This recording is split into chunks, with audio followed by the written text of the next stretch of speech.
Bom dia, hoje é 10 de janeiro de 2023, eu sou Ana Carolina Zitlag e esse é o Ouvindo um Podcast da Bloomberg Linha. Hoje você escuta sobre as negociações de alguns membros do governo americano, sobre como reagir à presença de Jair Bolsonaro nos Estados Unidos, sobre a CPI dos atos antidemocráticos aprovada ontem pelo Senado e no âmbito internacional, sobre a recuperação da economia chinesa com a volta das viagens.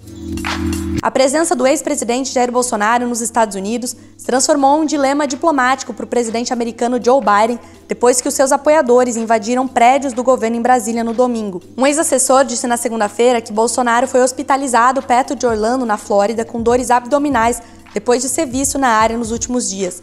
O conselheiro de Segurança Nacional dos Estados Unidos, Jake Sullivan, disse na segunda que o país não recebeu um pedido de extradição de Bolsonaro. Com o silêncio de Brasília, a equipe de Biden não avalia essas opções. No entanto, funcionários do governo estão considerando que podem fazer alguma coisa para estimular Bolsonaro a deixar os Estados Unidos, de acordo com pessoas familiarizadas com as conversas que falaram à Bloomberg News. As discussões sobre as opções estão em um estágio inicial. Inclui impedir que ele saia ou explorar motivos para cancelar o seu visto, segundo as pessoas. Elas pediram para não ser identificadas porque nenhuma decisão foi tomada. O incidente do último domingo criou fortes paralelos com a insurreição de 6 de janeiro de 2021 no Capitólio dos Estados Unidos por apoiadores do ex-presidente Donald Trump. Bolsonaro e Trump são aliados políticos que perseguiram agendas populistas e nacionalistas e endossaram as candidaturas de reeleição um do outro. Ambos também alimentaram suspeitas sobre os sistemas eleitorais de seus países e se recusaram a ceder após as derrotas. Bolsonaro chegou aos Estados Unidos em 30 de dezembro, ainda como presidente, se ausentando da posse de Luiz Inácio Lula da Silva. O senador Renan Calheiros, do MDB de Alagoas, pediu ao ministro do Supremo Tribunal Federal, Alexandre de Moraes, que ordene o retorno imediato de Bolsonaro ao país. O senador disse que o ex-presidente precisa explicar o seu suposto incentivo aos manifestantes que invadiram Brasília.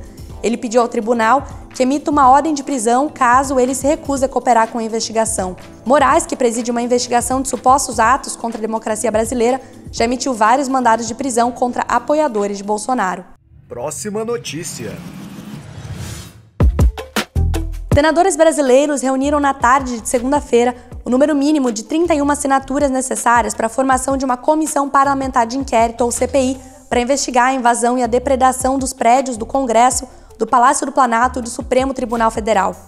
Como próximo passo, o requerimento será encaminhado à mesa diretora da Casa, que enviará ofício para as lideranças para indicar os integrantes da comissão.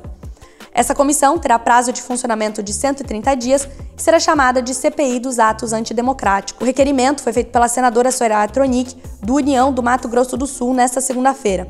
O documento explica que o intuito da CPI será, abre aspas, apurar a responsabilidade pelos atos antidemocráticos e terroristas praticados no dia 8 de janeiro de 2023, fecha aspas. Além disso, a CPI também pretende apurar a suposta omissão de autoridades que possam ter permitido a concretização dos atos de violência e descobrir quem foram os seus financiadores.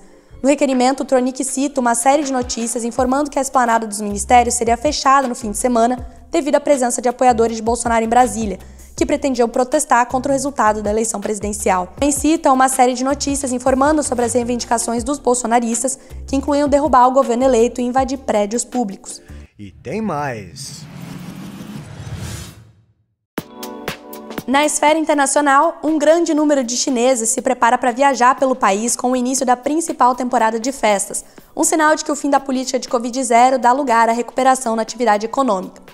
Cerca de 34 milhões de viagens dentro do território chinês foram realizados por estradas, ferrovias, mar ou avião no último sábado, o primeiro dia de pico de viagens do Festival da Primavera, de acordo com o Ministério dos Transportes do país. Outras 35 milhões de viagens foram feitas no domingo. Cada dia representa um aumento de 40% no tráfego em comparação com os mesmos dias de 2022. Aproximadamente 2 bilhões de viagens são esperadas durante o período de 40 dias do Festival da Primavera, quase o dobro do total do ano passado.